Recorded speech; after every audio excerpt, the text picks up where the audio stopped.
नमस्कार. मी राहुल कुलकर्णी. आजची तुलना ही जरी भाषात्मक पातळीवरती असली तरी ती विषयाची सखोल माहिती, समज ह्या पातळीवरती आहे.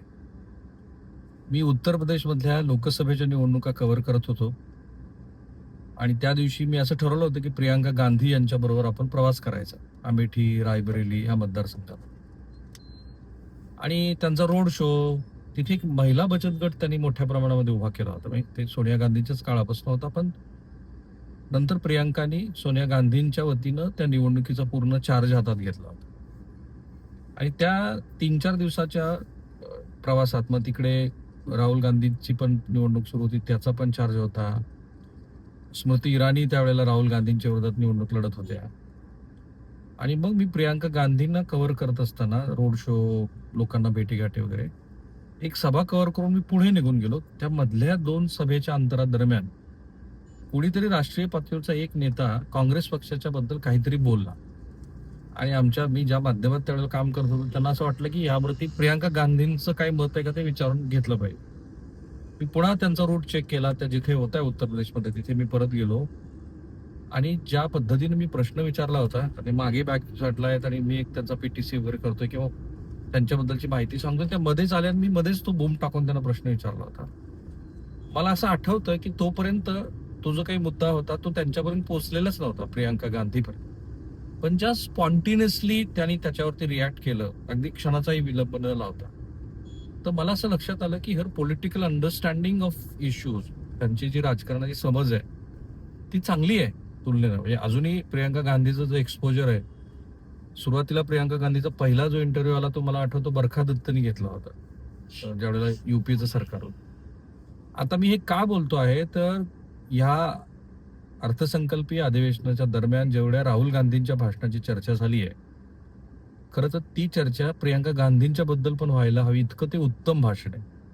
आणि मी जे आज विश्लेषण भाषिक अंगाने करतोय ते त्याचा संदर्भ मी तुम्हाला सांगेन नंतर, ज्या वेळेला उत्तर प्रदेशचा येईल त्यावेळेला. या दोघाही बहीण भावाचं शिक्षण मी बघितलं तर प्रियांका गांधींनी आधी त्या मुलींसाठीचं जे देहरादूनचं हॉस्टेल होतं तिथं शिकल्या. मग नंतर त्यांनी BA केलं सिक्युरिटी रिझनमुळे. ज्यावेळेला आजीची इंदिरा गांधी यांची दुर्दैवी हत्या झाली त्याच्यानंतर त्यांना देहरादून मूव्ह केलं गेलं दिल्लीला. आणि मग त्या दिल्लीत शिकल्या, BA केलं त्यांनी. नंतर MA केलं, ते बुद्धिझममध्ये केलं. सायकोलॉजीमध्ये BA आणि बुद्धिझममध्ये MA केलं त्यांनी. त्याचबरोबर राहुल गांधीचं पण शिक्षण सांगायला हवं. राहुल गांधींच्या बद्दल पण थोडंसं असंच झालं की राहुल गांधीचं प्राथमिक शिक्षण सुरू झालं, मग दुर्दैवाने राजीव गांधी यांची पण त्यांच्या आईसारखीच हत्या झाली आणि मग सिक्युरिटी कारणामुळे दोघांनाही काही काळासाठी होम स्कूलिंग केलं गेलं. मग राहुल गांधी मध्ये शिकले, नंतर UKला पण जाऊन शिकले ते. सो राहुल गांधींनी पण MPhil केलेलं आहे. बोथ आर वेल एज्युकेटेड. आता मला जो सांगायचा मुद्दा आहे, ते दोघांचंही भाषण जर सूक्ष्मपणे तुम्ही ऐकली, आता लोक म्हणतील की ह्या दोघांबद्दल तुम्ही का बोलता, त्यांच्याच पक्षामध्ये घराणेशाही वगैरे. माझं आजही ठाम मत आहे की पक्षामध्ये घराणेशाही आहे, पण पक्षामध्ये आज एकही असा नेता उरलेला नाहीये की जो पक्षाला बांधून ठेवेल. त्यामुळं कोणाची इच्छा असो किंवा नसो, खरगे हे राष्ट्रीय अध्यक्ष होऊ शकतात, पण खरगे हे राष्ट्रीय पातळीवरचे काँग्रेस पक्षाचे नेते असू शकत नाहीत. राहुल गांधीच्या राजकारणाबद्दल अनेक जरी आक्षेप असले तर राहुल गांधी काय बोलतात ह्याकडे सगळ्यांचं लक्ष असतं, खरगे काय बोलतात ह्याकडे नाही. तीच गोष्ट असणार आहे की भविष्यामध्ये सुद्धा काँग्रेस पक्षाचा जो ग्लू, जो त्यांना एकत्रित पकडून ठेवणारा जो घटक आहे तो गांधी घराणंच आहे. मधल्या काळात सीताराम केसरी, शरद पवार, PV नरसिंहराव यांच्या काळामध्ये पक्षाचं काय झालं ते बघितलं. ज्यावेळेला सोनिया गांधी परत आल्या त्यानंतर त्यांच्या पक्षामध्ये पुन्हा स्थिरता आणि 20% मताचा चंक आजही काँग्रेस पक्षाबरोबर आहे. भलेही त्यांचे 44 पासून 100 पर्यंतची आकडेवारीची उलथापालथ झाली असली तरी काँग्रेस पक्षाला मानणारा गाव पातळीवरती पक्षाचा मतदार आहेच. ते नगरपालिका निवडणुकीत पण दिसलं आणि महानगरपालिका निवडणुकीत पण, जिल्हा परिषदेमध्ये पण. हे सांगण्याचं कारण म्हणजे आता ज्या पद्धतीची भाषणं राहुल गांधी यांनी सभागृहामध्ये केली आणि प्रियांका गांधी यांनी सभागृहात केली, तर दोन्हीचा मूलभूत फरक जो सूक्ष्मपणे आजपर्यंत कसा लक्षात आला नाही असं मला त्या दोन्ही भाषणाकडे बघितल्यानंतर वाटलं. काय होतंय की राहुल गांधींची जी थॉट प्रोसेस आहे किंवा जी मांडणी आहे त्याच्यामध्ये एक प्रकारचा उच्च वैचारिक भाव दिसतो आपल्याला, एक असं आंतरराष्ट्रीय राजकारण वगैरे वगैरे.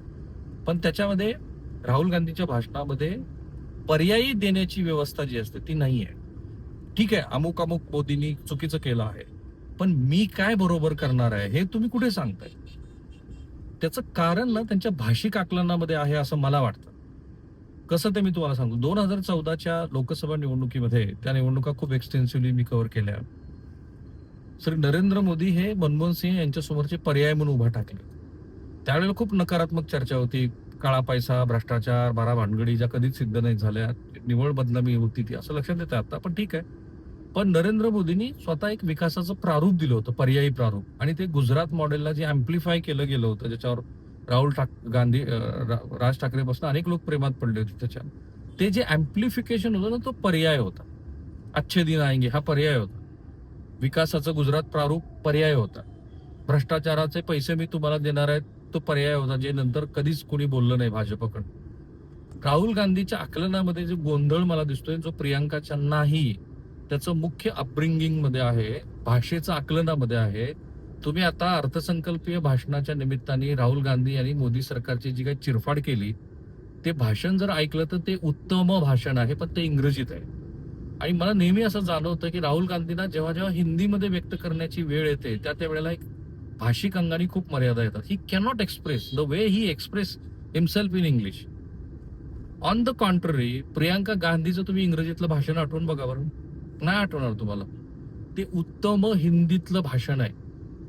आणि भारताच्या राजकारणामध्ये जर तुम्हाला पर्याय द्यायचा असेल तर तुम्हाला हिंदी समजून घ्यावी लागते असं नव्हे, तर उत्तर भारताचं राजकारण तुम्हाला समजून घ्यावं लागतं. जी स्पॉन्टिनिटी, जो पर्याय, ज्या पद्धतीचे कोटी, म्हणजे आता प्रियांका गांधीचं आत्ताचं जे भाषण पंडित जवाहरलाल नेहरू यांच्यावरती भाजपची मंडळी, स्पेशली पंतप्रधान ज्या पद्धतीची टीका करतात, त्याच्यावरती जे भाषण होतं, त्यांनी असं म्हटलं की ठीक आहे, पंडितजींनी खूप प्रमाद केलेत, त्यांच्या चुकाही झाल्या असतील, पण आता ते सोडून द्या. ही इतकी नैसर्गिक आणि साधी गोष्ट होती ना, की त्याच्यावरती सभागृहातल्या अनेक लोकांनी टाळ्या वाजवल्या, त्याच्या मीम्स पण बनल्या आणि चर्चाही झाली. तर प्रियांका गांधी यांच्या भाषणातला साधेपणा, थेटपणा, हिंदीतनं विचार करणं, ऑन द कॉन्ट्ररी राहुलकडं विचार आहेत पण ते इंग्रजीतले विचार आहेत. म्हणजे मला खूप वेळेला जाणवतं प्रेस कॉन्फरन्सेसमध्ये पण, कारण त्यांच्या काही प्रेस कॉन्फरन्सेस मी केल्या, संभाजीनगरची केली, मुंबईची केली, दिल्लीत केली. प्रश्न हिंदीत आले की त्याला व्यक्त व्हायला काही क्षणाचा कसा पण वेळ लागतो. हा खरोखर अडचणीचा भाग आहे. मी काय म्हणतोय हे, तुम्हाला जर तुमची मुलं इंग्रजी माध्यमाच्या शाळेत शिकत असतील तर त्यांच्या एकूण अंडरस्टँडिंग, त्यांच्या ॲटमॉस्फिअरवरती खूप फरक पडतो. आणि म्हणूनच काँग्रेसच्या राजकारणामध्ये अनेक लोकांना इंदिरा गांधीचं थोडंसं का असणार, छोटंसं का असणार, अनेकांना मोठं पण रूप प्रियांका गांधीमध्ये दिसतं. रॉबर्ट वाड्रा ही त्यांची कदाचित थोडीशी का असेना पण अडचण असेल. तर हे जे विचार करणं आहे ना हिंदीमध्ये आणि व्यक्त होणं हिंदीमध्ये, ही खरं तर काँग्रेस पक्षाची आजची गरज आहे. माझा संदर्भ फक्त फार लिमिटेड आहे. तो त्यांच्या विचार करण्याच्या पद्धतीबद्दल आहे, सभागृहातल्या व्यक्त होण्याबद्दलचा आहे. आणि मला तुम्हाला आवर्जून सांगायचं आहे, तुम्ही कुठल्याही विचारधारेचे असा, काँग्रेसवाले तर करतीलच, पण तुम्ही जरूर ह्या दोघा बहीण भावाची आत्ताची अर्थसंकल्पीय उत्तरं देत असतानाची भाषणं मी ऐकलीत सगळी, आणि मी ऐकतो ती भाषणं. तुम्ही ऐका, मी काय म्हणतो ते तुमच्या लक्षात येईल. आणि भाषा आणि त्या भाषेतनं विचार करणं हे का महत्वाचं असतं हेही तुमच्या लक्षात येईल. So coming back to Uttar Pradesh. उत्तर प्रदेशमध्ये जो पहिला मी मुद्दा तुम्हाला सांगितला, त्यानंतरची 10 दिवस मी प्रियांका गांधींना कव्हरच करत होतो. अनेकांना, अरविंद केजरीवालांची मुलाखत केली, ह्या स्मृती इराणींची मुलाखत केली, अखिलेशला मी भेटलो, अखिलेशच्या प्रेस कॉन्फरन्सेस केला. जो एक नॅचरल सहजपणा मला प्रियांकामध्ये दिसला त्या संपूर्ण काळात, ही गोष्ट मला वाटतं 10-12 वर्षापूर्वीपेक्षा जास्तच्या काळातली आहे.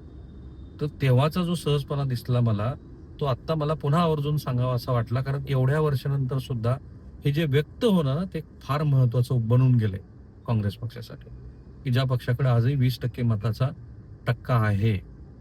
थांबूया आपण इथे. वेगळे विचार मांडणं, त्याला ऑब्जेक्टिव्हली मांडत राहताना तुमचंही काय म्हणणं, कारण मी कोणाच्याही कमेंट्स ऑफ करत नाही. आय डोंट बिलीव्ह ऑन दिस. जे चुकीच्या पद्धतीने कमेंट्स करतात त्यावरती माझं साधं म्हणणं असतं की ते तुमचे संस्कार आहेत. या प्लॅटफॉर्मवरती तुम्हाला महाराष्ट्राच्या हिताची आणि महाराष्ट्राच्या प्रगतीबरोबरच ऑब्जेक्टिव्हली पाहण्याची सवय लागायला पाहिजे. नाहीतर काय झालं हल्ली, एक डाव्या विचाराचे, एक सेंटर टू लेफ्ट आणि मग उजव्या विचाराचे, आणि सगळे 11 स्थळे पत्रकार होते. थांबूया आपण.